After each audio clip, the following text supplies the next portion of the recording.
আসসালামু আলাইকুম। কেমন আছেন সবাই? আশা করি যে যেখানে আছেন সবাই ভালো আছেন। বরাবরের মতো আবারও চলে আসলাম আপনাদের জন্য নতুন আরও একটি রেসিপি নিয়ে। আমার আজকের রেসিপি হলো কাঁচা কাঁঠাল দিয়ে চিংড়ি মাছ রান্না। আশা করি রেসিপিটা আপনাদের কাছে ভালো লাগবে।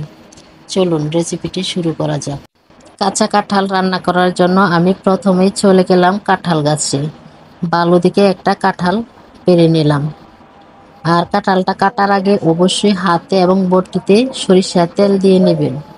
সরিষার তেলটা দিলে কাঁঠালের যে কষটা থাকে তার হাতে এবং বটিতে লাগবে না। এখন আমি কাঁঠালটা কেটে নিব। এই কাঁচা কাঁঠালটা আমি চিংড়ি মাছ দিয়ে রান্না করে নেব। আপনারা চাইলে এই কাঁচা কাঁঠালটা মাছ, মাংস বা নিরামিষও রান্না করে নিতে পারেন। যার যেভাবে খেতে মন চাই ওইভাবেই রান্না করে নেবেন। কাঁঠালটা আমি ছোট ছোট টুকরা করে কেটে নিব। আর কাঁঠালের উপরে যে সবুজ অংশটা আছে তা ভালোভাবে মোটা করে কেটে নিতে হবে। আর এই কাঁঠালটা ছোট ছোট করে কেটে নিতে হবে। এই কাঁঠালটা রান্না করলে খেতে অসম্ভব মজার হয়। আপনারা একবার হলেও ট্রাই করে দেখবেন। সবগুলো কাঁঠাল আমি এখানে কেটে নিয়েছি। দেখেন কিভাবে কেটে নিয়েছি ছোট ছোট করে। এখন এই কাঁঠালটা আমি সিদ্ধ করে নিব। তাই চুলায় বসিয়ে দিয়েছি একটি কড়াই। কড়াইয়ে দিয়ে দিচ্ছি কাঁচা কাঁঠালটা। আর এখানে দিয়ে দিচ্ছি অল্প লবণ আর অল্প হলুদের গুঁড়া। এখন পানি দিয়ে ডেকে কাঁঠালটা 80% সিদ্ধ করে নিব। আর কাঁঠালটা সিদ্ধ করার পর অবশ্যই ভালোভাবে ধুয়ে নেবেন। আর কাঁচা থাকতে কাঁঠালটা ভালোভাবে ধোয়া হবে না, কারণ কাঁঠালের গায়ে কষের কারণে ময়লা যাবে না। সিদ্ধ করার পর কাঁঠালটা ভালো করে ধুয়ে নিতে হবে। আমার কাঁঠালটা সিদ্ধ হয়ে গেছে। এখন একটি নেটে এগুলো ঢেলে নিব। দেখেন কাঁঠালটা ভালোভাবে সিদ্ধ হয়ে গেছে। এখন কাঁঠালটা রান্না করার জন্য চুলায় একটি কড়াই বসিয়ে দিয়েছি। আর দিয়ে দিয়েছি সরিষার তেল। এই রান্নাটা সরিষার তেল দিয়ে করলেই বেশি ভালো হয়। আর এখানে দিয়ে দিয়েছি পেঁয়াজ কুচি। পেঁয়াজটা একটু ব্রাউন কালার করে ভেজে নিব। পেঁয়াজটা ভাজার পর এখানে দিয়ে দিব মশলা। হলুদের গুঁড়া হাফ চা চামচ, মরিচের গুঁড়া হাফ চা চামচ, ধনিয়ার গুঁড়া হাফ চা চামচ।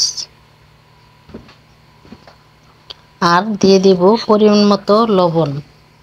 লবণটা একটু দেখে দিবেন, কারণ কাঁঠালটা সিদ্ধ হওয়ার সময় লবণ দিয়ে সিদ্ধ করেছিলাম, তাই এখানে লবণটা একটু কম দিতে হবে। মশলা যাতে পুড়ে না যায় সেই জন্য দিয়ে দিচ্ছি অল্প পানি। আর দিয়ে দিচ্ছি হাফ চা চামচ আদা বাটা, হাফ চা চামচ জিরা বাটা এবং হাফ চা চামচ রসুন বাটা। এখন মশলাগুলো ভালোভাবে কষিয়ে নেব। আর এখানে দিয়ে দিচ্ছি চিংড়ি মাছ। আমি এই চিংড়ি মাছগুলো আগে থেকে ভেজে ডিপ ফ্রিজে ফ্রোজেন করে রেখেছিলাম। এখন চিংড়ি মাছগুলো ভালোভাবে কষিয়ে নেব।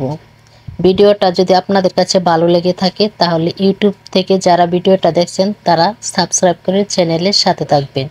আর যারা ফেসবুক পেজ থেকে ভিডিওটা দেখছেন তারা ফলো দিয়ে পেজের পাশে থাকবেন। এখন দিয়ে দিচ্ছি কাঁঠালগুলো। কাঁঠালগুলো দিয়ে 2-3 মিনিট ভেজে ভালোভাবে কষিয়ে নেব। কষানো হয়ে গেলে এখানে দিয়ে দিব পরিমাণ মতো ঝোল। ঝোলটা দিতে হবে বুঝে, কারণ কাঁঠালটা আগে থেকে সিদ্ধ করা, তাই ঝোলের পরিমাণটা একটু কম দিতে হবে।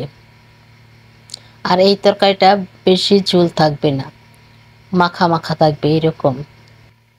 আপনারা ভিডিওটি না টেনে সম্পূর্ণ ভিডিওটা দেখবেন, তাহলে রেসিপিটা ভালোভাবে বুঝতে পারবেন। আমি এখানে আর অল্প একটু ঝোল দিয়ে দিলাম, দিয়ে ঢাকনা দিয়ে ডেকে দিচ্ছি।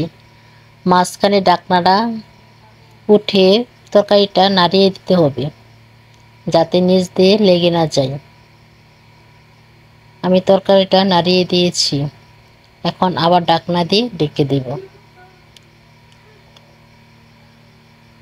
দেখেন তরকারিটা আমার হয়ে এসেছে। এখন আমি তরকারিটা নাড়িয়ে একটু লবণটা চেক করে নিব। তরকারিতে একটু লবণ কম হয়েছে, তাই আমি এখানে আর একটু লবণ দিয়ে দিচ্ছি। লবণটা দিয়ে নাড়িয়ে চাড়িয়ে তরকারিতে মিশিয়ে নেব ভালোভাবে, তারপর উঠিয়ে নেব। দেখেন তরকারিটা দেখতে কতটা সুন্দর হয়েছে, খেতেও তেমনি মজা হয়েছিল। যারা এতক্ষণ আমার ভিডিওটি দেখছেন সবাইকে অসংখ্য ধন্যবাদ।